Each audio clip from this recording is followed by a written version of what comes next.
Programme très chargé pour le président de la République. Sur les sujets phares du moment, Ibrahim Boubacar Keïta rencontre les partis politiques de la majorité présidentielle, l'opposition et la plateforme société civile et leaders religieux. Accroissement du taux d'accès aux services énergétiques, la Banque mondiale finance à hauteur de 23,5 milliards de francs CFA pour 6 ans le projet d'installation de systèmes hybrides d'électrification rurale. Mesdames, Messieurs, bonsoir et bienvenue dans ce journal. Je vous renouvelle ma confiance, mais vous demande un accompagnement intelligent. C'est la substance que le président de la République a adressée aux partis politiques de la majorité présidentielle qu'il a rencontré ce matin à sa propre initiative pour échanger sur les sujets phares de l'actualité brûlante. Pendant près de 2h30, ils ont passé au peigne fin les préoccupations comme le prochain round de dialogue intermalien à Alger, Ebola et autres sujets majeurs de l'heure. Sori Ibrahim Keïta était présent au palais de Koulouba. Opération réarmement moral. Les fusibles et les fantassins de la gestion de l'État ne semblent pas donner satisfaction, en tout cas pas suffisamment, au président de la République, afin d'éviter que l'arbitre monte au filet et Ibeka de sonner le tocsin. Dans ce pays, Radio Kankan marche à pleines ondes, de manière univoque. Il serait souhaitable que de temps en temps, une voix autre vienne au secours de la vérité. Cette voix devrait être la vôtre. Radio Kankan trop bruyante de la vie présidentielle, l'opposition trop agressive pour la majorité présidentielle qui se révèle elle-même trop silencieuse. Une majorité présidentielle n'a de sens que si elle est en soutien intelligent, constant au projet.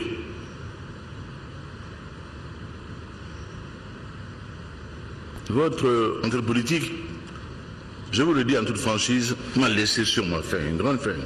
Donc, j'ai besoin d'une majorité confiante. Pas d'une majorité docile ou servile, sûrement pas.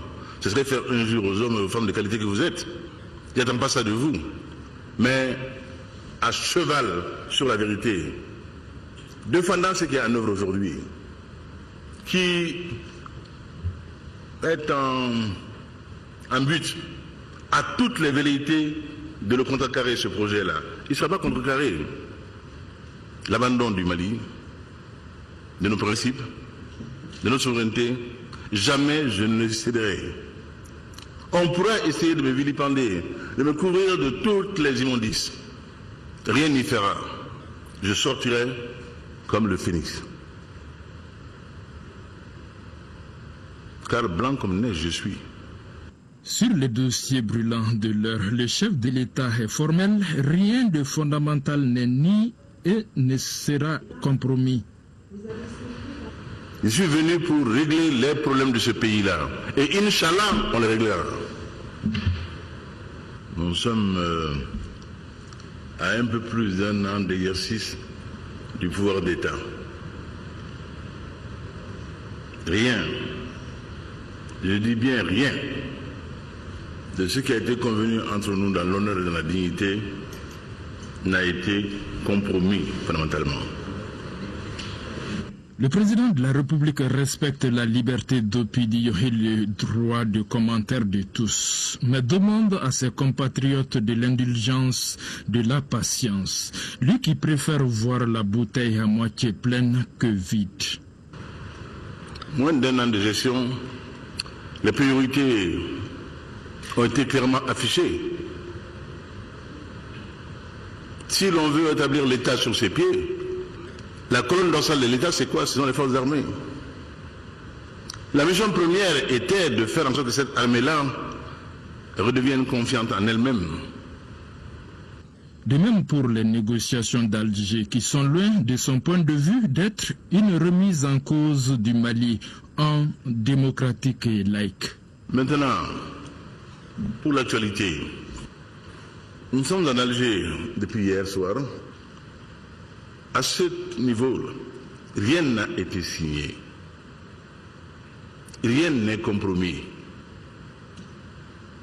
Et sûrement pas que le genre a signé en catimini quelque trahison que ce soit de ce peuple-là, jamais. Et ceux qui le susurrent, le murmure, le savent très très bien, qu'ils nous ont toujours vus sur le chemin de l'honneur, où nous aurions voulu d'ailleurs leur compagnonnage. Hélas. Donc rien n'a été signé ou engagé qui mette en cause la souveraineté, la dignité et l'honneur du Mali. Nous souhaitons qu'on ait un bon accord qui supposera la prise en compte, la prise en charge de toutes nos préoccupations sur les questions essentielles, sur lesquelles nous ne serons pas transigés. Parce que si nous le faisions, ce ne serait pas pour aller vers la paix, ce serait pour aller vers un conflit permanent, dont nul ne saurait dire quelle pourrait en être la fin. Autre sujet brûlant, Ebola. Là également, Ibeka demeure tout aussi déterminé. Il persiste et signe. L'Ebola n'est pas un mythe. L'Ebola est une cruelle réalité. C'est pour ça qu'aucune négligence ne peut être tolérée. Aucune. Pour être complet sur la question de l'Ebola, dire qu'une chose très claire. Nous ne fermerons pas la frontière avec la Guinée. D'abord, l'OMS elle-même a dit que ça ne sert à rien, c'est improductif, et c'est particulièrement désobligeant, à souhait, à l'endroit d'un peuple et d'un pays frère. Dont acte, note la majorité présidentielle, apparemment requinquée de la mise au point présidentielle sur les questions essentielles. Nous nous félicitons une fois de plus de cette initiative consistant à consulter les forces vives de la nation pour leur donner des informations justes et fiables, différentes des informations que nous recevons effectivement des radios Cancan. Ces partis signataires de la Convention des partis politiques de la mouvance présidentielle sont ceux disposés à s'engager pour appliquer et défendre votre programme politique. Conclusion logique. Tout sera passé au peigne fin. Et je dis et je répète encore aujourd'hui plus qu'avant, à la Catigné demain. Et à pas demain, Fanaou. À pas demain. Le président de la République, après cette rencontre avec la majorité présidentielle, a eu cet après-midi des échanges avec les partis politiques de l'opposition. Au cours de cette rencontre, la situation de la maladie à virus Ebola, les pourparlers d'Alger et d'autres sujets intéressant la vie de la nation ont été abordés.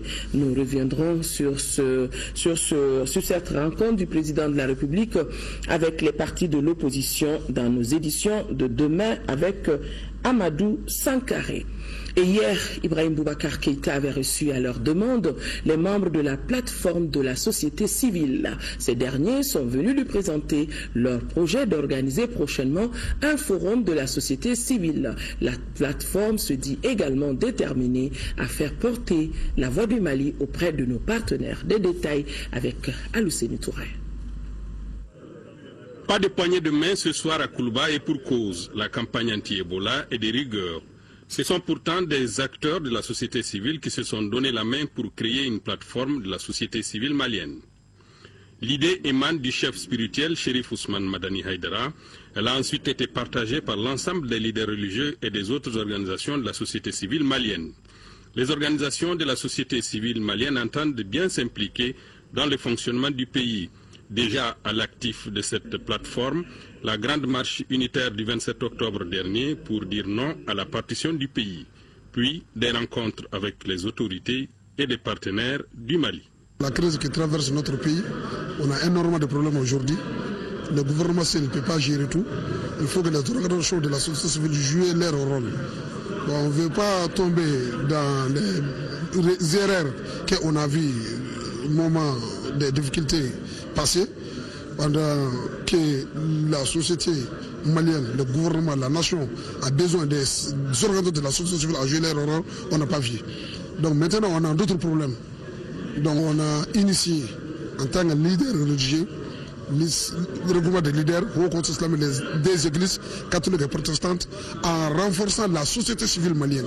On veut renforcer la société civile malienne. On sait qu'il y a beaucoup des organisations de la société civile malienne, mais les leaders religieux n'ont pas joué leur rôle là-dedans. Donc cette plateforme s'est initiée par les leaders religieux en renforçant la capacité de mobilisation de la société civile malienne pour qu'on puisse parler, on peut donner notre idée à tous les problèmes qui traversent le Mali aujourd'hui, les problèmes du Nord, crise économique, crise sociale, crise politico-économique. L'Église catholique, membre éminent de cette plateforme, a même sacrifié le pèlerinage marial de Kita pour signifier son adhésion à cette cause, la cause du Mali. C'est vrai que le phénomène religieux, nous parlons de l'au-delà du ciel, mais nous sommes d'abord des citoyens d'un pays.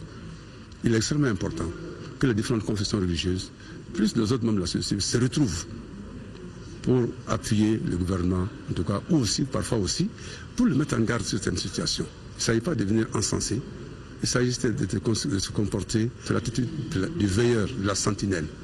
C'est-à-dire c'est celui qui sent venir le danger et qui avertit qui de droit. En ce moment, il trouve la stratégie pour faire face au danger. Et on va à Alger pour la quatrième fois.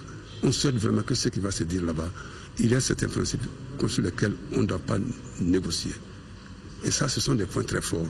Et la laïcité de l'État, l'unicité de l'État, l'option démocratique, il ne faut plus remettre ça en cause. Nous avons cette année reporté le pèlerinage, mais nous engageons toutes nos communautés, en cette semaine justement, où les négociations reprennent, de vivre dans l'esprit du pèlerinage. Ça veut dire quoi? Et remercier Dieu pour ce qu'il a fait pour ce pays. Aussi l'implorer pour que sa sagesse inspire ceux qui sont partis à Alger pour la réconciliation. Nous le faisons aussi à un moment où l'Ebola vient s'ajouter. Un mal s'ajoute à un autre mal. On dirait que c'est la malédiction. Mais nous croyons en Dieu et nous pensons qu'en l'implorant, il sera donné justement à chacun l'attitude convenable qu'il faut pour se préserver et pour préserver les autres. La plateforme envisage ce week-end l'organisation d'un forum et plus tard l'envoi d'un émissaire auprès de tous les partenaires du Mali pour exposer le point de vue d'un Malien sur les questions nationales. Après les structures, la primature, les présidents de la République, les ministères, les ambassades, il faut les organisations internationales. Il faut échanger. Il y a des cellules de la société civile à l'Union européenne, au Conseil de sécurité de l'ONU, en France, en Belgique, partout. Donc il faut échanger avec nous pour connaître la souffrance des Maliens. Quelle est notre position? Parce qu'ils parlent seulement avec le gouvernement. Non, on est là, c'est la majorité, c'est nous. Le président de la République a exprimé sa reconnaissance aux initiateurs de la plateforme tout en les assurant de sa disponibilité à aider à l'aboutissement du projet. Il s'est dit convaincu que les Maliens n'accepteraient jamais l'idée d'une partition de notre pays. C'est d'ailleurs pourquoi il a été instruit aux négociateurs de ne pas accepter le franchissement de la ligne rouge. Ibrahim Boubacar Keïta a fait une économie de la situation du virus Ebola, un mal auquel les religieux ont promis de s'attaquer par la prière.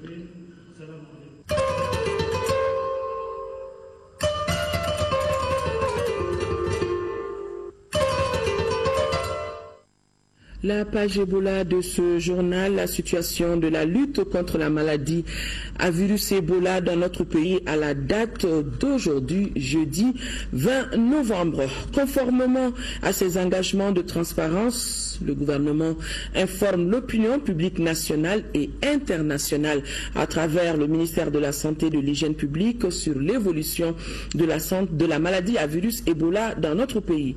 Le gouvernement, c'est ainsi que le gouvernement a le regret d'annoncer le décès du médecin déclaré positif et qui était en traitement dans l'un des centres spécialisés. Il a malheureusement succombé à la maladie Ebola ce jour.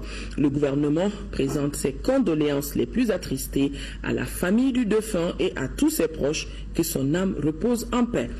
En conséquence, le bilan est porté à 4 décès liés aux patients guinéens et un décès à Kai, fillette de 2 ans, soit un total de 5 décès. Le nombre de personnes contacts comptabilisées sur les services de santé et sous surveillance est de 310 personnes. Parmi les personnes contacts, 2 nouveaux cas suspects ont été identifiés et sont en cours de test.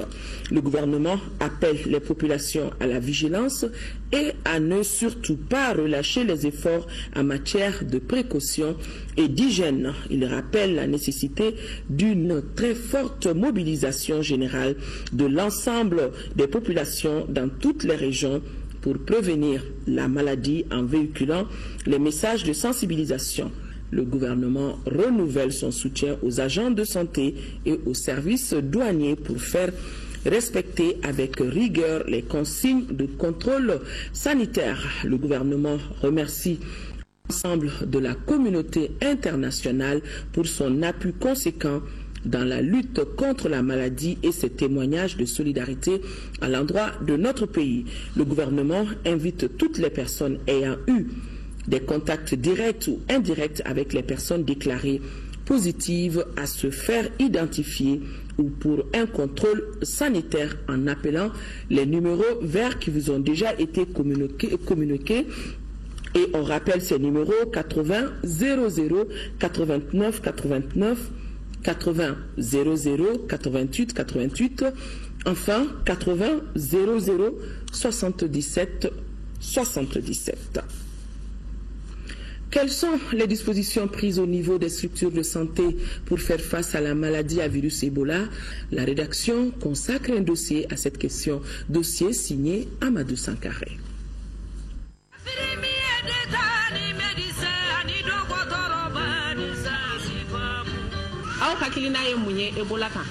Premier échelon de la pyramide sanitaire, les centres de santé communautaires qui sont en contact direct avec les populations jouent un rôle de premier plan dans la lutte contre la maladie à virus Ebola. Par exemple, ici au centre de santé communautaire de Bozola, la directrice technique de la structure anime une séance de sensibilisation sur les modes de prévention de la maladie devant des femmes venues pour des consultations ordinaires. Quand la femme est protégée, son mari sera protégé, les enfants et tout le monde par la suite. C'est pourquoi on anime très souvent ces séances de vaccination. Donc les thèmes varient en fonction de l'actualité. Par rapport aux mesures, on a eu à former tout le personnel ici, que ce soit les salariés, les bénévoles, les stagiaires, jusqu'aux manœuvres gardiens. Pour le moment, on n'a que 2 kits de protection. Ça ne suffit pas dans la mesure où nous sommes au niveau d'un quartier vraiment populaire et puis au sein de centres commerciaux, je pense que ce n'est pas suffisant. Hôpital de 3e référence, le CHU Gabriel Touré est situé au cœur de la capitale. Compte tenu de cette position, la structure accueille par jour environ 1500 visiteurs. Dès l'annonce du premier cas d'Ebola au Mali, les dispositions ont été prises au sein de l'hôpital. Les mesures qui sont déjà prises, un peu partout, vous allez voir le lavage des mains, ceci, cela. Ça suffit largement pour arrêter ça. Donc moi, je ne m'attends pas à une explosion de cette maladie en République du Mali. Mais la peur est la plus grave des maladies. C'est ça dont les Maliens souffrent aujourd'hui. Ce n'est pas d'Ebola. Nous souffrons de la peur et non de Ebola. On sent que beaucoup de nos patients sont rentrés à la maison. C'est vrai que la psychose est passée par là, mais ça ne peut pas forcément aussi justifier le fait qu'il y a peu de malades. Vous voyez par vous-même, on n'a pas suffisamment les moyens de sécurité parce que vous voyez que les gants, par moment, ça manque, les bavettes, pas forcément. Donc, mais c'est notre travail. Même si nous ne nous sentons pas forcément en sécurité, nous sommes obligés de répondre en réalité à notre devoir de médecin, apporter les soins et guérir. Il y a de cela quelques jours, les rumeurs les plus folles ont couru sur un cas d'Ebola dans cet établissement. Qu'en est-il exactement? Le cas qui a été enregistré, il y a eu un décès et c'est à la morgue que le prélèvement a été fait.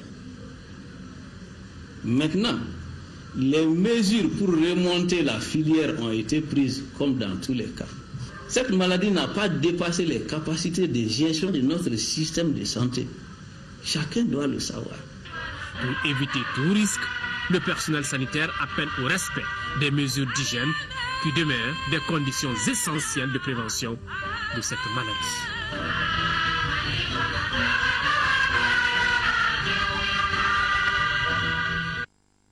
Le corps diplomatique accrédité dans notre pays était au ministère des Affaires étrangères pour la restitution des plans d'action sur la maladie à virus Ebola. Et le corps diplomatique entend tout mettre en œuvre pour soutenir notre pays dans sa lutte contre cette effroyable maladie, nous dit Mariam Sadara. Une nouvelle guerre asymétrique frappe le Mali au cœur de la capitale, cette fois-ci sanitaire. Pour soutenir les soldats de la santé, les partenaires internationaux vont déployer une artillerie lourde pour la montée en puissance contre cet ennemi commun. Déjà, un staff technique du corps diplomatique pour la gestion de la crise est mis en place. En tant que doyen du corps diplomatique, donc je verrai avec mes collègues quelles mesures est-ce qu'on peut entreprendre avec le gouvernement pour pouvoir aider à combattre ce fléau qu'est Ebola. Et je verrai aussi avec les sociétés minières sud-africaines au Mali, qu'est-ce qu'elles peuvent apporter comme contribution dans la lutte contre Ebola. C'est 200 000 euros qu'on a versé, mais par ailleurs, des experts ont été dépêchés au Mali. Une partie sont déjà arrivés, une partie sont en cours.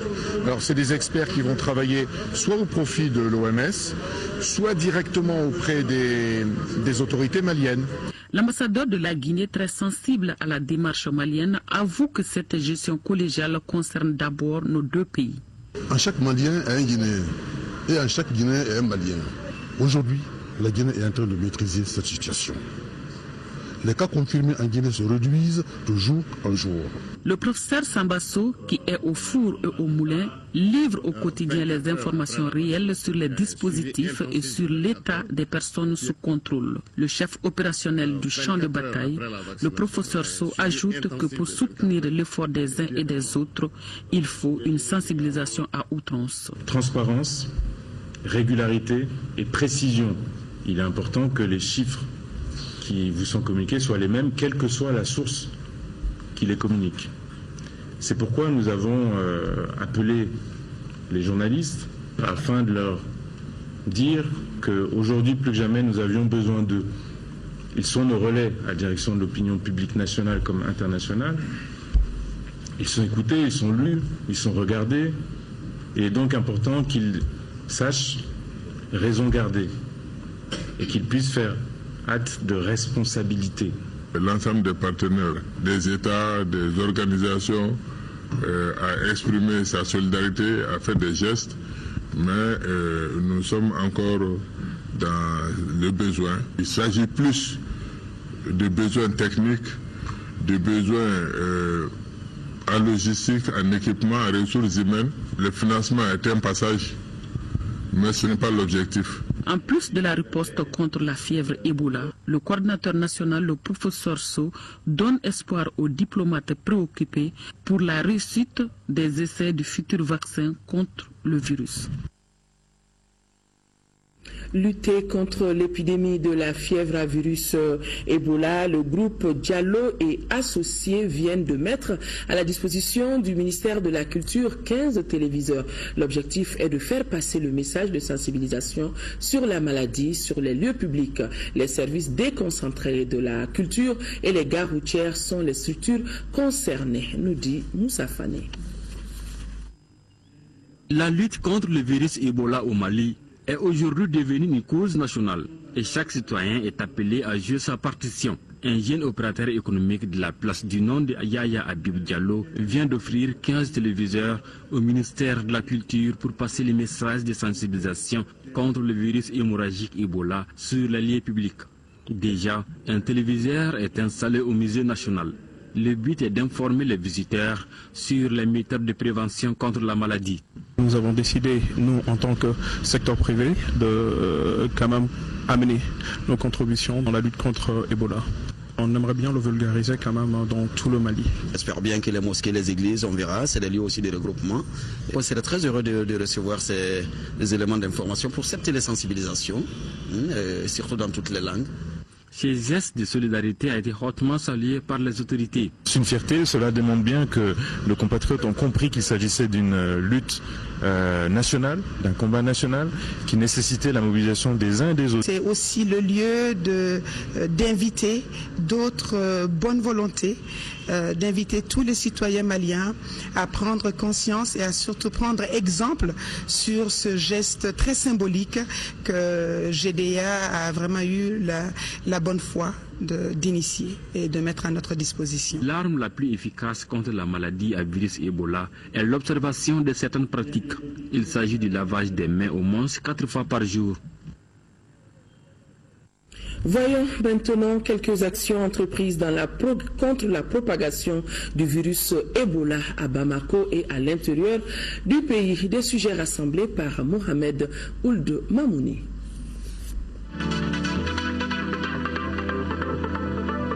Ici, à Bamako, la tribune Jeunes pour le droit au Mali lève la voix pour une large sensibilisation de la jeunesse sur la maladie à virus Ebola. C'était à l'occasion d'une session de sensibilisation sur l'épidémie. Les échanges pilotés par les agents de l'UNICEF se sont déroulés à la Cité des enfants de Bamako. Les organisateurs ont insisté sur l'un des meilleurs moyens de prévention contre cette maladie, à savoir le respect des mesures d'hygiène. À Djema, dans la région de Kaï, on a tenu une assemblée générale sur la fièvre à virus Ebola. Dans cette localité, les autorités administratives, la société civile et les leaders religieux coutumiers se donnent la main pour renforcer les mesures de prévention. C'est là face à la menace du virus Ebola. Outre l'adoption d'un plan d'action, ils ont recommandé la dotation des écoles et services techniques en kit de lavage des mains au savon et la formation des agents de santé, entre autres. La vigilance reste de mise dans la région de Sikasso face à la menace de la maladie à virus Ebola. C'est pourquoi le comité régional d'épidémiologie multiplie les rencontres. La réunion du jour vise à faire le point de la mise en œuvre du plan de contingence régionale et de suivi de la prévention. La rencontre était présidée par le gouverneur de la région de Sikasso. À Mopti, la direction régionale de la santé de la 5e région organise du 17 au 19 de ce mois une formation des formateurs des districts sanitaires de la région et de l'hôpital Sominé Dolo de Mopti. Cette initiative est appuyée par l'Organisation mondiale de la santé OMS. La formation portera sur la prévention et le contrôle des infections en milieu de soins dans le cadre de la crise Ebola. Et enfin, à Tombouctou, la sensibilisation sur les mesures de prévention de la maladie à virus Ebola ne faiblit pas. Une rencontre d'information et de sensibilisation sur la maladie vient d'être organisée à l'intention des forces armées et de sécurité de la région de Tombouctou. L'objectif est d'informer les porteurs d'uniformes sur les différents moyens de lutte contre Ebola et comment observer les mesures d'hygiène.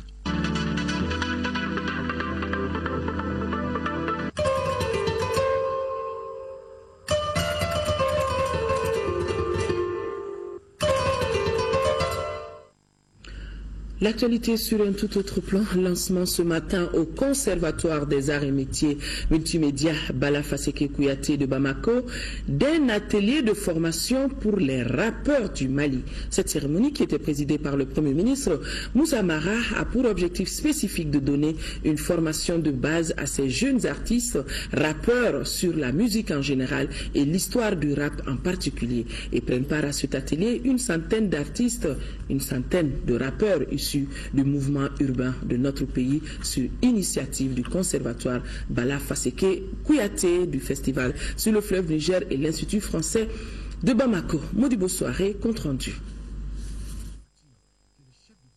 7 mois après sa première rencontre avec la communauté des arts urbains du Mali, le Premier ministre Moussa Mara retrouve les rappeurs. Un deuxième rendez-vous portant sur une session de formation de ces jeunes artistes sur l'histoire et le rôle de leur mouvement dans la société. Suite à la rencontre des groupes de rap avec le Premier ministre, et nous aussi en entretien avec le ministre de la Culture, nous avons jugé nécessaire d'organiser un atelier de formation pour aider de nouveau la jeune génération musicale, la musique urbaine qui est en train de germer aujourd'hui. Société et génération rap au Mali, thème central de cette formation qui dure 3 jours. Une session assurée par des professionnels du secteur des arts et de la culture sur le plan national, mais aussi à l'international. Ainsi, la centaine de participants, des ténors, mais aussi de nouveaux intégrés au mouvement hip-hop s'embarquent ensemble pour cet atelier qui doit aboutir à une parfaite maîtrise des notions telles que l'histoire de la musique contemporaine malienne, les perspectives pour leur mouvement, la chaîne de production musicale et le management. Grâce au programme de recherche, de formation et de création musicale conçu dans le cadre de ce présent atelier, les jeunes rappeurs maliens bénéficieront certainement de l'encadrement requis afin qu'ils puissent tirer le meilleur profit de leur potentialité créatrice. Il s'agit de les rendre aptes à se frayer un chemin dans la voie de la réussite en comptant essentiellement sur leurs compétences artistiques. Des compétences artistiques, des acquis à conserver et à encourager. Si on vous forme, c'est pour que vous soyez plus efficace, que vous maîtrisez ces techniques et ces technologies, notamment cette forme particulière d'expression bien prisée par la jeunesse malienne et au-delà de la jeunesse malienne, bien prisée au Mali. Bénéficiez, soyez assidus et faites en sorte de traduire dans vos actes de tous les jours les formations qui vont vous être fournies. Et je n'ai pas de doute de la qualité de ces formations. Vraiment, bravo pour ce que vous faites. On n'a pas souvent l'occasion de vous rencontrer pour vous le dire, mais on vous suit, on vous encourage. Et particulièrement ceux d'entre vous qui utilisent ce art pour véhiculer de bonnes images, de belles paroles. Et dernièrement, sur la question d'Ebola, on sollicite votre intervention. On souhaite vraiment que vous vous impliquiez davantage. Utilisez votre message, utilisez vos arts pour davantage mobiliser les Maliens et les amener à avoir le réflexe Ebola. Les 3 jours de formation seront capitalisés, consignés dans un document, sorte de référentiel pour mieux orienter ces jeunes rappeurs dans leur carrière. L'atelier sera couronné par un concert live de l'ensemble des participants. Ce serait à l'Institut français du Mali ce samedi 22 novembre 2014. À l'instar des autres régions du Mali, Kidal bénéficie de la restitution du document de synthèse proposé par la médiation internationale pour les pourparlers intermaliens d'Alger. Le ministre de la Réconciliation nationale a présidé l'atelier d'information et de sensibilisation des cadres et forces vives de la région de Kidal sur les pourparlers inclusifs de paix à Alger. Tchemoko Sagara, compte rendu. Intitulé « Éléments pour un accord pour la paix et la réconciliation au Mali », ce document de 15 pages qui vient d'être porté à la connaissance des cadres et de la société civile de Kidal fait une restitution générale des pourparlers d'Alger. Le ministre Jabi Ould Sidi Mohamed a expliqué la nature et le contenu de l'accord proposé par la médiation internationale. La solution qui soit trouvée, elle soit aussi un facteur de stabilité de la sous-région et non un facteur de déstabilisation. Donc ce n'est pas un processus seulement qui nous concerne nous, mais il nous concerne, c'est vrai, en premier lieu, mais aussi il a des dimensions sous-régionales extrêmement importantes qui ont fait que dans l'équipe de médiation, ces pays ont chacun un délégué. Ce document traite les questions politiques, institutionnelles et la réorganisation territoriale au niveau local et national. Les questions de sécurité et de défense ont été largement abordées dans le document. Il s'agit notamment des mesures de confiance, de stabilisation, de cantonnement, sans oublier le désarmement des groupes armés, le déploiement des forces de défense et de sécurité et la réorganisation des forces de défense ont été largement développées. Et je crois que dans ce document, l'approche qui est suggéré, c'est d'essayer de donner plus de responsabilités aux populations dans la gestion de leurs affaires locales. Sur le volet institutionnel, quand vous les regardez, on a eu ici la décentralisation, maintenant on parle de régionalisation. Nous devrons être aujourd'hui à Kidal pour que cette information puisse nous être donnée, mais les conditions de sécurité nous empêchent aujourd'hui, donc nous avons préféré délocaliser la rencontre de Kidal à Bamako. Disons que le contenu de ce document a été restitué à toutes les régions du Mali et aux différents camps de réfugiés. Selon le ministre Zabi Ould Sidi Mohamed, une délégation se rendra au Burkina Faso pour le même exercice.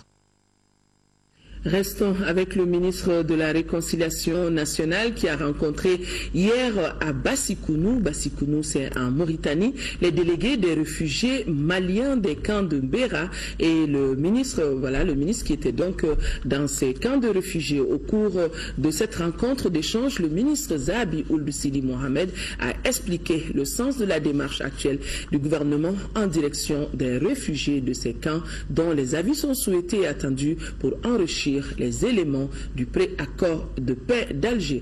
Récit de nos envoyés spéciaux à Bassikounou, Moussa Arimega et Mamadou Sidibé. L'objectif de cette mission, c'est essentiellement de vous tenir au courant de pourparlers d'Alger. Parce que ce qui se discute à Alger vous concerne. Il est très légitime que tout ce qui va se discuter, que vous ayez la bonne information. Les droits, on doit vous écouter et tout ce qui concerne vos droits, je vous garantis qu'on ne les censurera pas. Mais tout ce qui est subversif, ils ne vont pas avoir de chance pour brader le processus. C'est une détermination de toute la sous-région, des Nations Unies, de tout le monde. Il faut qu'on ait la paix dans l'équité et la justice.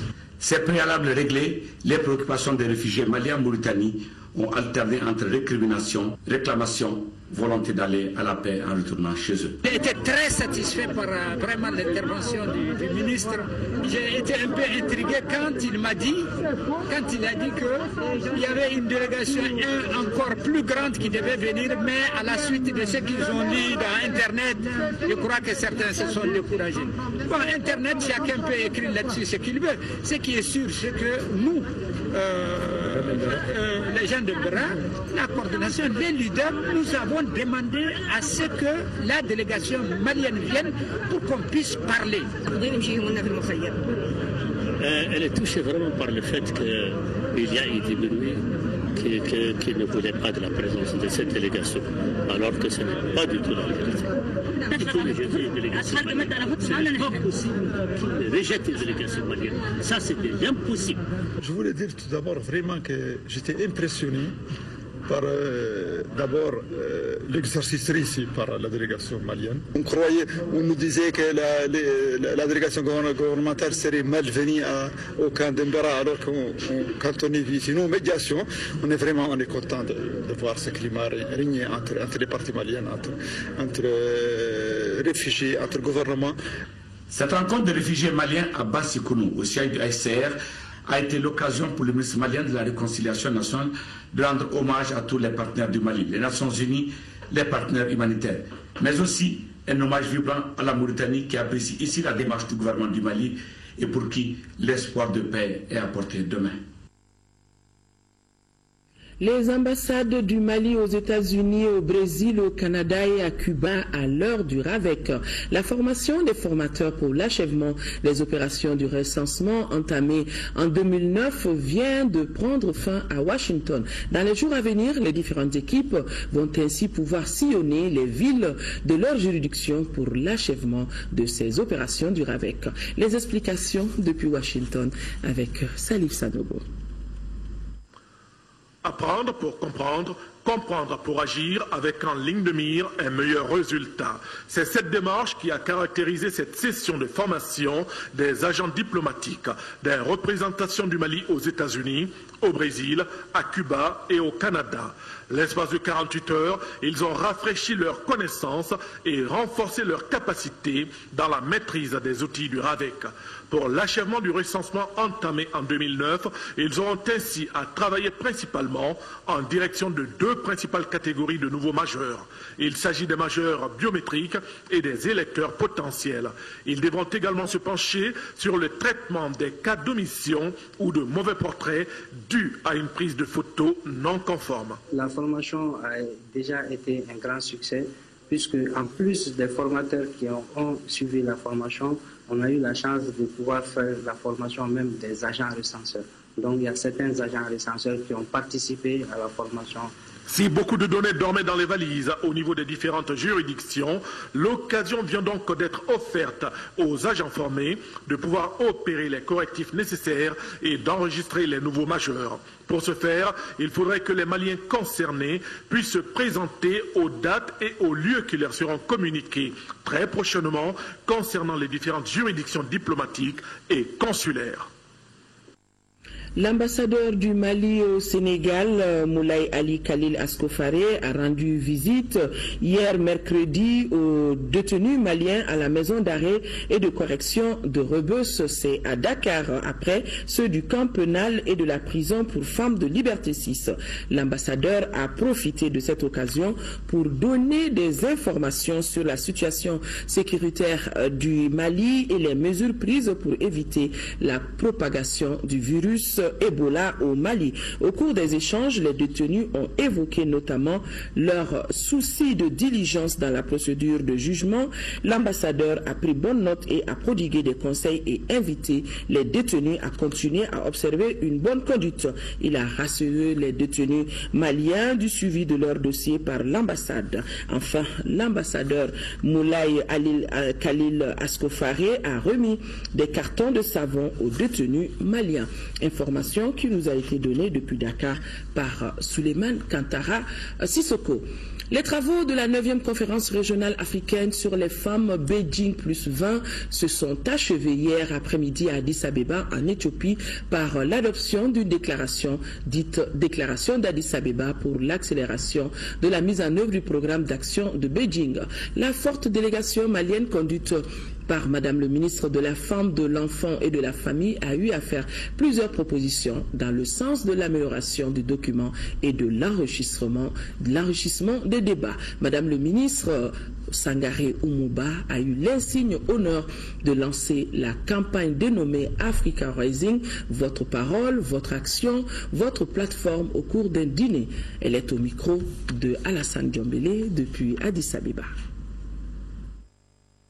Nous sommes fiers de nos réalisations, même s'il y a des difficultés, même s'il y a beaucoup d'autres choses à faire. L'Afrique, les femmes africaines ont réalisé beaucoup de choses dans le domaine de la gouvernance, de la politique et de l'économie même. Et aujourd'hui, nous avons profité de cet événement-là pour lancer une campagne qui s'appelle Africa Rising. Votre parole, votre action, votre plateforme. Donc c'est une campagne qui a créé un engouement chez les femmes présentes ici. Il s'agit de créer une série de dialogues interactifs, une série de dialogues pour que les femmes se retrouvent, échangent et proposent des solutions d'ici la CSW et même après. Notez qu'à l'issue des travaux de cette 9e conférence, le Mali a été choisi pour assurer la vice-présidence du nouveau bureau qui a été mis en place, bureau présidé par le Malawi. Je vous le disais dans les titres, la Banque mondiale à l'Assemblée nationale du Mali, l'institution financière est allée à la rencontre des élus de la nation pour exposer ses missions qui sont entre autres les populations à changer leurs conditions de vie, autrement combattre l'extrême pauvreté dans les pays où elle intervient. Entre 2000 et 2010, le seuil de pauvreté a été diminué de près de 50% à 40% dans notre pays et cela grâce aux différents projets réalisés par l'institution de Washington. C'est le premier vice-président de l'Assemblée nationale qui a présidé la cérémonie en présence de notre reporter Nyanya Aliou Traoré. Elle intervient dans 188 pays à travers le monde, dont le Mali. Elle vise deux objectifs globaux, mettre fin à la pauvreté extrême et promouvoir la prospérité partagée. Elle, c'est la Banque mondiale. Le Mali a à son actif 19 projets nationaux réalisés pour un coût de 880 millions de dollars par la Banque mondiale. Parmi ces projets, celui du programme de compétitivité et diversification agricole PCDA, le projet d'appui aux collectivités urbaines du Mali, PACOUM, ou encore le projet d'accroissement de la productivité agricole du Mali, PAPAM. La Banque mondiale finance également le projet de filets sociaux qui touche actuellement 6 000 ménages au Mali pour un coût de réalisation de plus de 30 milliards de francs CFA. Nos interventions ne s'imposent pas au gouvernement. C'est au gouvernement, après avoir consulté les forces vives du peuple, vous y compris, mais les citoyens en particulier, de nous dire les priorités. Pour rendre concret ces projets, la banque a besoin de l'accompagnement des gouvernements et des élus de la nation, ajoutera le représentant résident de la Banque mondiale au Mali, Paul Nyumba Oum. La dite session a pour but de mieux faire connaître l'établissement financier aux députés et définir ses champs d'action. Cette démarche a été fortement appréciée par le premier vice-président de l'Assemblée nationale qui a rappelé le rôle crucial des élus dans l'approbation des projets financiers dans notre pays. Notre rôle en tant que représentant élu par les citoyens est essentiel dans le processus de développement de nos nations. Le premier vice-président a invité ses collègues à raffermir ce partenariat avec la Banque mondiale.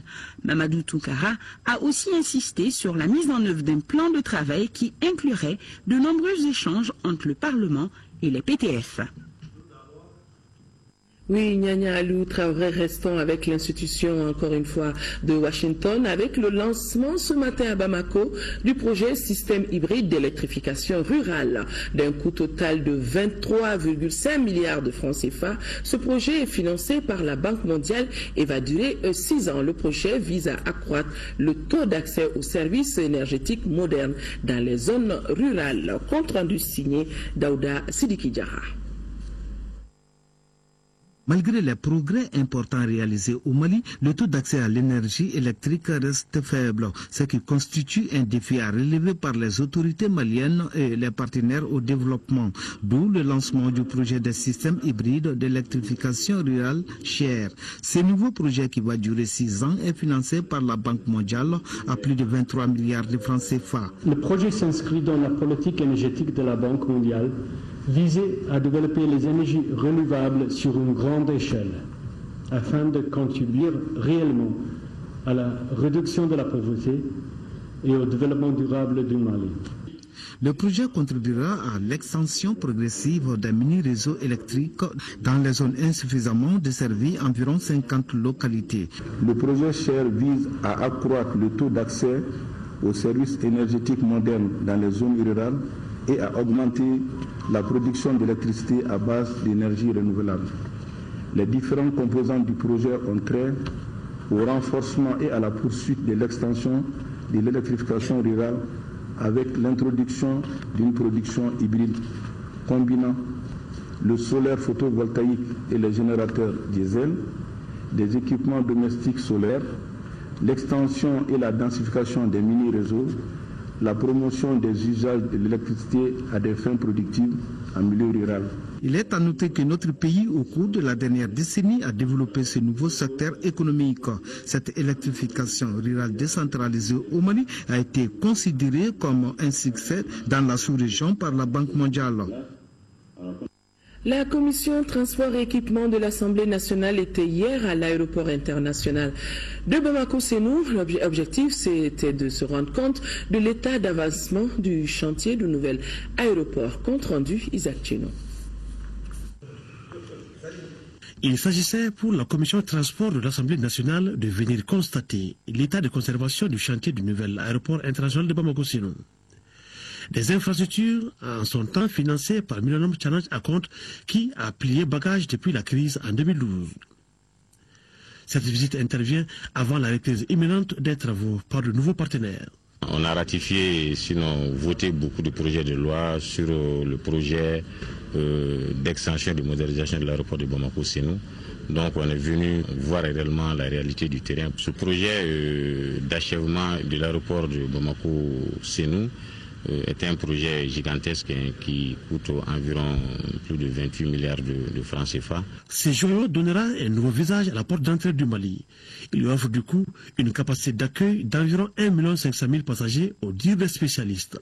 Aujourd'hui, il y a la Banque islamique de développement avec 2 autres partenaires, le Fonds cohésien pour le développement arabe et le Fonds de l'OPEP pour le développement international qui sont là pour nous appuyer en vue d'achever ce projet. Il y aura beaucoup plus de places et aussi les systèmes installés vont être de dernière génération de technologies qui permettent aussi d'avoir pour les passagers des conditions très favorables pour les voyages. L'occasion a été bonne pour les parlementaires de se rendre compte du dispositif sécuritaire contre la maladie à virus Ebola. La visite guidée par le directeur général adjoint de l'aéroport, colonel Daouda Damele, a permis aux députés de mieux s'imprégner des conditions de travail et de voyage à l'aéroport Bamako-Sénou.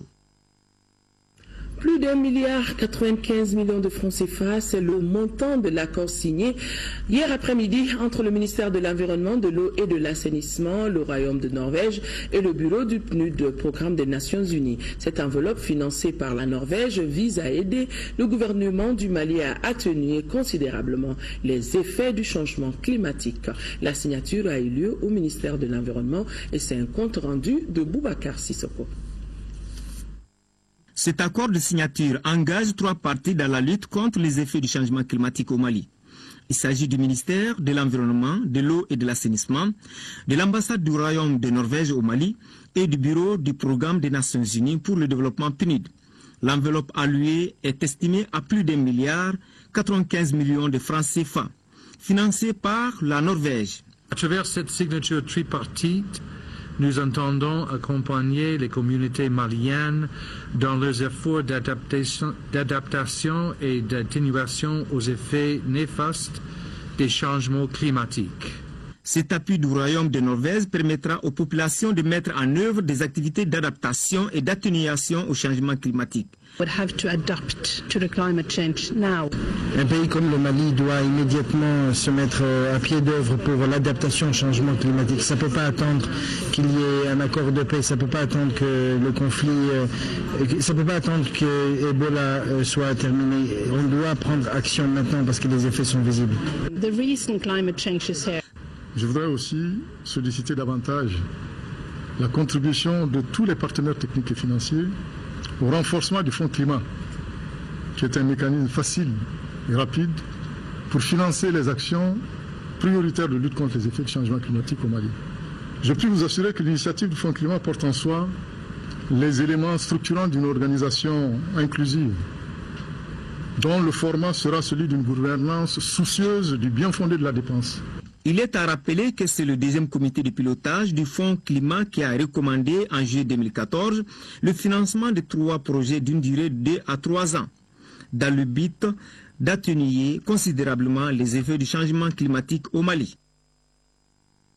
Cette information que nous venons d'avoir en provenance d'Alger, la médiation internationale reprend du service, on le voit sur ces images, entre les parties maliennes à Alger. Un nouveau round de pourparlers inclusif s'est ouvert cet après-midi dans la capitale algérienne en présence de l'ensemble des parties concernées. Cette fois-ci, il s'agira d'organiser des discussions autour du document de synthèse proposé par la médiation et intitulé « Éléments pour un accord pour la paix et la réconciliation ». La séance inaugurale a été marquée par une longue série de discours au cours de laquelle organisations internationales et pays membres de la médiation ont appelé les Maliens au sens du compromis pour aboutir à un accord de paix global et définitif. Des parties maliennes qui chacune de son côté ont réitéré leur volonté de marcher vers cet objectif dans les prochains jours. À noter justement que les prochains jours seront marqués justement par une série de rencontres à huis clos pour débattre des questions mises sur la table. Nous reviendrons dans nos prochaines éditions avec notre envoyé spécial à Alger, Yaya Konaté. Clôture hier ici à Bamako à l'hôtel Colibri du colloque international sur la sécurité au Sahel. À l'issue de 3 jours de débats très animés, les experts ont approuvé des recommandations et des suggestions à l'endroit notamment des pays du Sahel menacés par le terrorisme, le grand banditisme et le trafic de drogue. Compte rendu Mahamadou Doumbia. Le colloque international sur la sécurité au Sahel et qui a spécifiquement étudié le cas du Mali a pris fin après 3 jours de débat houleux. Les experts, chercheurs et analystes venus d'Afrique et d'Europe ont finalement fait des recommandations qui mettent en exergue le renforcement de la souveraineté des États, le rôle et la redéfinition des missions de l'aménagement entre autres. Ce regard croisé nous a permis de faire un certain nombre de constats et de recommandations. D'abord, la nécessité pour les Africains de s'approprier eux-mêmes des questions africaines, parce que jusqu'ici, ce sont les Européens qui analysent les problèmes africains et qui donnent leurs solutions aux questions africaines. La deuxième idée force que l'on peut dire qui se dégage de ce colloque, c'est aussi la nécessité du respect des souverainetés des États africains. Les indépendances que nous avons connues dans les années 60 ont été progressivement vidées de leur contenu. Parmi les recommandations ou autres contributions, on retient par exemple que vu l'immensité des frontières des pays du Sahel, le grand banditisme, le trafic de drogue sont autant de défis que les pays menacés doivent combattre avec rigueur et détermination. Ma contribution à moi était de voir comment mutualiser nos forces de défense et de sécurité, parce que nous avons des États avec des frontières très larges et aucune de nos armées n'est suffisamment équipée pour cela. D'abord, elles sont mal formées, mal équipées, pourtant elles sont nombreuses par rapport à nous, mais un très faible nombre par rapport à la distance des frontières. Sur la base d'analyses scientifiques profondes, les participants ont aussi formulé des propositions d'alternatives crédibles aux politiques actuelles imposées aux pays africains par les puissances financières et les multinationales qui constituent hélas une source permanente d'insécurité tant au plan politique, économique que militaire. Nous rappelons que ce colloque a été organisé conjointement par le Forum civique et la Fondation Rosa Luxembourg d'Allemagne, la Fondation Gabriel Péri de France. Le ministère de la Femme, de l'Enfant et de la Famille a procédé au lancement de son projet « Gérons notre commune » à la maison de la femme rive droite. L'objectif du projet, c'est l'amélioration, l'implication des femmes dans la gestion communale. Le coût total de ce programme est de 725 millions de francs. Compte rendu Inaba. Au Mali, la représentation des femmes dans les instances de prise de décision, tout comme leur participation à la gestion des affaires publiques, reste toujours faible. Pour illustration, le taux de présence des femmes dans les conseils municipaux est de 8,6% en 2009. C'est pourquoi le ministère de la Femme, de l'Enfant et de la Famille a initié le présent projet. Il a pour nom « Gérons notre commune » en vue de contribuer à l'approfondissement de la démocratie locale. Le projet dure 3 ans, 2014-2016. Zone cible, commune 1, 2, 5 et 6 du district de Bamako. Commune urbaine Sigasso et Gao. Et commune rurale Nara, Nyono et Kona. Pour la mise en œuvre efficace de ces projets conformément au plan d'action élaboré, le programme prévoit l'information et la sensibilisation du public. Son financement est assuré en grande partie par l'État à travers le budget spécial d'investissement BSI. Nous devons mener des réflexions sur toutes les opportunités en faveur de l'implication des femmes dans la gestion communale. C'est pourquoi la stratégie de mise en œuvre du projet va permettre une plus forte implication des femmes dans la gestion des affaires communales. Le ministre de la Femme, de l'Enfant et de la Famille a invité les femmes à s'approprier du projet afin d'atteindre les objectifs fixés. La cérémonie a pris fin par une séance de démonstration de lavage des mains au savon. Les réformes de normes de l'initiative pour la transparence dans les industries extractives ITIE Mali étaient au centre d'un comité de pilotage. Les participants seront outillés pour mieux diffuser les normes de l'ITIE pour une meilleure implication des populations dans la gestion de nos ressources. Compte rendu avec Boubacar Sissoko. À travers cet atelier, le comité de pilotage entend insuffler une dynamique à la mise en œuvre des normes de l'initiative pour la transparence dans les industries extractives au Mali. Cette formation de 2 jours s'inscrit dans le cadre du partage des normes des litiers avec tous les acteurs.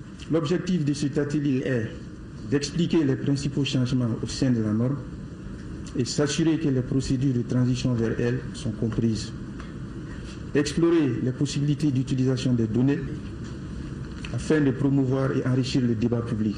Le Mali a obtenu le statut de pays conforme aux normes ITIE en 2011, ce qui est apprécié par les partenaires au développement. Un acquis qui doit être renforcé. Mon espoir pour la formation d'aujourd'hui et de demain, c'est qu'en travaillant sur le nouveau standard de l'ITIE de l'année 2013, en regardant l'évolution de l'ITIE et très concrètement le travail formidable de l'ITIE ici au Mali. Cet atelier permettra aux participants d'être outillés pour mieux informer les populations sur les avantages de l'application des normes ITIE. Pour notre part, les activités déjà entamées dans le sens du processus de mise en œuvre de l'ITIE au Mali seront renforcées. Cela concerne notamment l'annonce de la nouvelle ère minière. Cette nouvelle ère minière qui a été entendue par une plus grande implication des communautés dans l'activité minière. Également aussi par l'amélioration de la fiscalité minière et pétrolière. L'ITIE international a adopté une nouvelle norme en 2013, rendue obligatoire en 2014 pour son application. Signature du contrat d'objectif entre l'Union nationale des sociétés coopératives de producteurs de coton et la Direction nationale de la protection sociale et de l'économie solidaire. Ce contrat d'un montant de 52 millions de francs CFA sera mis en œuvre pendant 12 mois. La signature a eu lieu au siège de l'Union des producteurs de coton, 6 au quartier du Fleuve, ici à Bamako. Reportage, Siragatou Traoré. Cérémonie très modeste mais pleine de signification car elle envoie les producteurs à l'école de l'OADA. Comprenez l'Organisation pour l'harmonisation en Afrique du droit des affaires. Autrement dit, les producteurs de l'or blanc seront formés désormais au principe de l'agrobusiness. Ce que j'attends, que les producteurs soient très bien formés et qu'eux-mêmes prennent la patience d'écouter ce qu'on va dire. Parce que si tu es responsable et que tu n'as pas les vraies informations, ça veut dire que tu ne vas pas prendre des vraies décisions. Le directeur national de la protection sociale et de l'économie solidaire se réjouit du choix de sa direction pour mettre en œuvre le présent contrat objectif. Pour lui, seul le challenge est au bout de l'effort. C'est pour faire en sorte que désormais nous puissions tous travailler dans le sens d'une harmonisation par rapport à cet acte uniforme de l'OADA et aussi qu'on puisse procéder à une mise en niveau de nos représentants à l'échelle régionale et subrégionale pour les amener à un meilleur accompagnement des producteurs. 52 millions de francs CFA, c'est le montant du contrat. Cette somme va servir à la formation des agents à l'acte uniforme de l'OADA, à la sensibilisation des producteurs pour la prise en compte des principes de la gouvernance de la filière coton, c'est-à-dire produire du coton bio de qualité capable de faire face à la concurrence du marché. Rappelons que 17 pays africains, dont le Mali, sont signataires de l'OADA. Nous aurons rectifié, compte rendu était plutôt signé de Selatigui Traoré. Une école, une unité de premiers soins, c'est le nom d'un important projet qui vient d'être lancé à Kambila, une des communes rurales du cercle de Kati. Le projet porte sur la réalisation de 27 kits dans autant de villages du cercle. L'initiative des honorables députés du cercle de Kati, en partenariat avec l'ONG Oumoudili, a pour but de doter chaque localité bénéficiaire d'un kit d'une valeur de plus de 103 millions de francs CFA. Envoyés spéciaux Fademba Keita et Aliou Bekone. Fruit d'un partenariat tripartite entre les collectivités du cercle, les honorables députés élus à Kati et l'ONG Oumoudili, le kit alloué permet à chaque localité bénéficiaire d'avoir des infrastructures scolaires, sanitaires et des forages. Selon les autorités scolaires du cercle, le projet qui s'adresse à plus de 29 villages est à mesure de sauver près de 9000 enfants tombés dans l'analphabétisme, faute de soins et de moyens. Chaque kit scolaire comprend 6 salles de classe, un bloc de 4 latrines, une infirmerie et un forage avec château d'eau et panneaux solaires. Le projet Une école, une unité de premiers soins est une sollicitation des députés du cercle de Kati auprès de la clinique Oumoudili et ses partenaires. la construction des infirmeries, les forages, ça sera très rapidement. Mais comme les classes sont déjà ouvertes, donc la construction des salles de classe va s'étendre sur le reste de l'année. Le coût d'un kit fait 80 millions, plus l'équipement 23, donc 103 millions. L'initiative a été saluée par les autorités politico-administratives et surtout par la population du cercle de Kati. La rubrique fonctionnement des kits précise qu'après un premier soin gratuit, le projet s'engage à prendre en charge les frais de soins de tout élève inscrit et régulier dans les cotisations. À l'occasion de la 30e édition de la Coupe d'Afrique des Nations 2015, Guinée équatoriale 2015, le groupe parlementaire du Rassemblement pour le Mali, RPM, adresse ses vives et chaleureuses félicitations aux Aigles du Mali pour leur victoire obtenue hier 19 novembre ici à Bamako, au stade du 26 mars. Vous avez montré que vous êtes capable en ces moments où le pays se bat pour une paix durable et une réconciliation nationale de donner plus de ferveur et d'enthousiasme aux Maliens. Le groupe RPM adresse ses encouragements aux joueurs, à l'encadrement technique et aux supporters pour une suite heureuse en cette campagne sportive africaine. En prélude à l'Assemblée générale extraordinaire prévue pour ce week-end, le comité provisoire qui dirige actuellement les activités hippiques a organisé une conférence de presse. Au cours de la session, il a été question de recherche de statut et règlement intérieur de la Fédération malienne de hippisme. Abdul Karim Kaba était présent.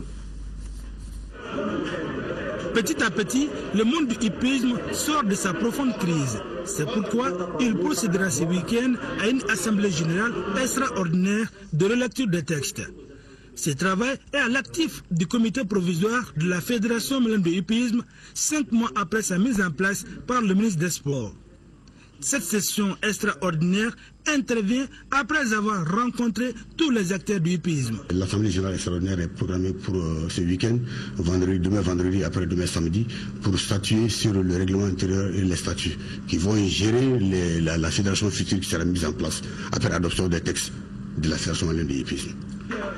Après avoir levé toutes les suspensions, ce point de presse a pour but de partager avec les hommes des médias tout le processus et les problèmes qui minent la Cour. Je lance un appel toujours très vibrant à tous les acteurs qui étaient concernés par cette crise, vraiment de laisser leur propre personne de côté et de considérer le Mali avant tout. Pour clôturer la session extraordinaire de relecture des textes qui régissent la Fédération malienne de hippisme, il y aura une course dimanche au champ hippique de Bamako.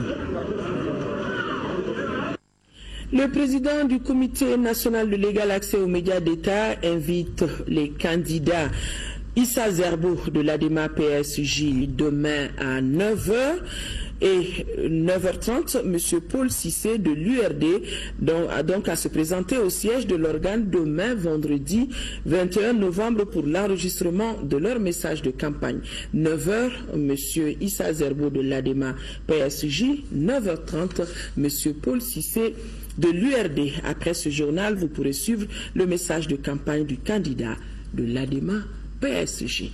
Voilà, mesdames et messieurs, c'est donc tout pour ce journal. Merci de l'avoir suivi. Demain, 13h, Nyanya Aliou Traoré. Et pour les éditions de la nuit, ça sera une présentation de Amara Malé Diallo. Quant à moi, reste à vous souhaiter une excellente nuit. Au revoir.